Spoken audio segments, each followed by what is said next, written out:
Hi, my name is Mark, and I'll be presenting the uh, digital image processing project. The project itself is a mini-map monitor for the game League of Legends.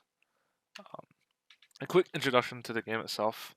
You're basically two teams of five, and you'll be trying to destroy each other's bases at the bottom left and bottom or top right corners.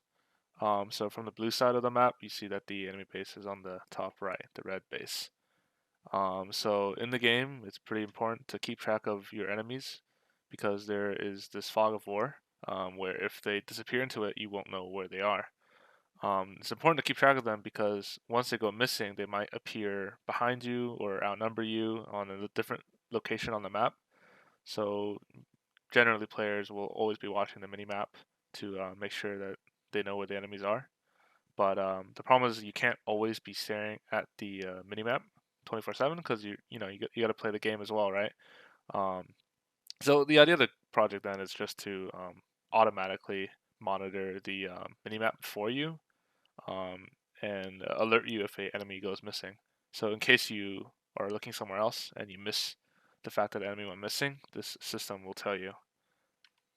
So the process was pretty straightforward. The details are, well, grim, but the overall system is pretty clear. First of all, of course, we need to acquire a screen capture of the game. Um, in this project, I'll be using OBS and using it as a virtual camera and streaming it to MATLAB. The second step would be to refine the image that I acquire from OBS to perform the next step, which is to detect circles within the image. And after the circles have been detected, I need to acquire the enemy icons so that I know who is on the enemy team, what the enemies look like, and store this in the database.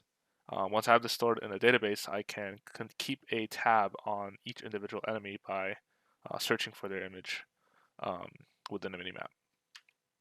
So the image refining step here is basically to produce an image that is where the circles are basically very, very obvious, right? If you see on the right side, the final image there, it's mostly just circles. But the first image that we get here on the left is actually just the red colors, the most obvious red colors taken in from the prior image, if you see here. So you see that the images are contain the borders of the enemy characters and also a little bit of extra redness because of the towers in this previous image on the top right. So all these red regions are responding to a thresholded masking, but I don't want the smaller red sections, or I guess white sections in the top right of the map. So I need to remove them somehow. The idea is to basically calculate the areas of all these different white regions on the map and take the smallest ones and remove them, right? But before I can do this, I have to connect the circles um, together so that they form one single region. Otherwise, if I try to remove the smallest regions, it might remove pieces of the circle since they're not actually all connected. So to do this, I would have to use a dilation method using a disk structuring element since it's a circle, so that makes the most sense. And you see in the second image, after the dilation, all the circles are pretty much connected, while the smaller pieces are still relatively smaller, right? So once I take a threshold of the area and then remove all the regions with a area, say, smaller than 500, you see in the third image, all the smaller ones are gone.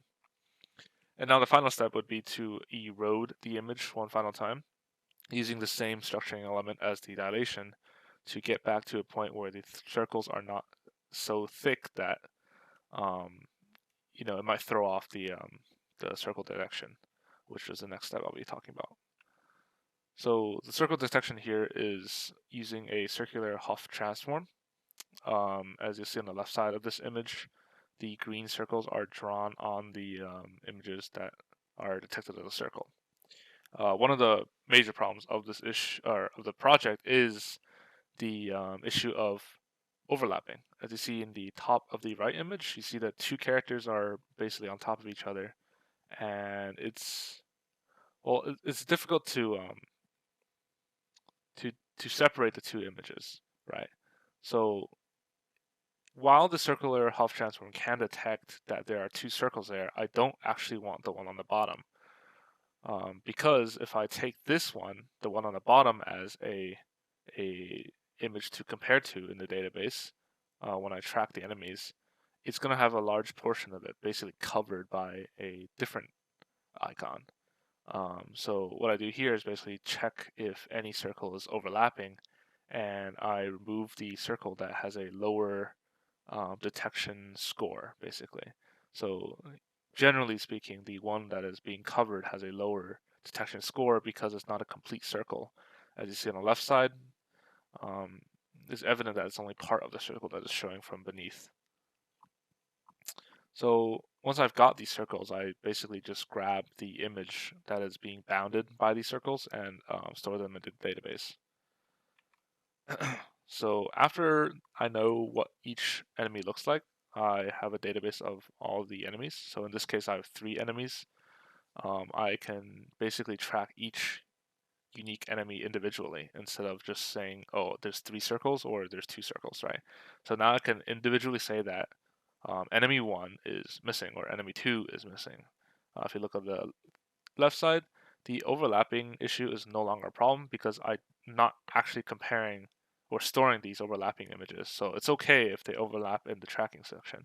In fact, I want to track the overlapping images as best as possible because I don't want the system to misinform the player that someone's missing when really they're just, overlapped by a different enemy. So this system is actually really fast acting. Once it has stored all 5 players, or this case 3, it almost 100% guarantees the fact that if the enemy is on the screen, it will tell you that the enemy is on the screen. However, with a big caveat is that the overlapping icons are occasionally really bad. So if you look at the right side, there's actually 3 enemies within that screen there. It's not just 2 or even just 1, right? But the circle only detects 1, which is a major problem and is a problem that this project does not actually resolve. But a demonstration of this process it will be shown right now. So as you can see on the left, it's the original screen. But on the right, you'll see that the circles are slowly being detected and added into the database, right? And it will basically continuously look for each of the individual characters on the map. And if it disappears, then the circle disappears. The green circle, the top, if you notice that. I can show it again here. If you look at enemy 2, he will disappear, and subsequently the circle will also disappear. And when he reappears, he also reappears immediately. Um, Also, at the beginning, there's a blue circle, which indicates that the enemy has not yet been loaded into the database. So there is a slight delay in how soon the system picks up a good image to be stored in the database.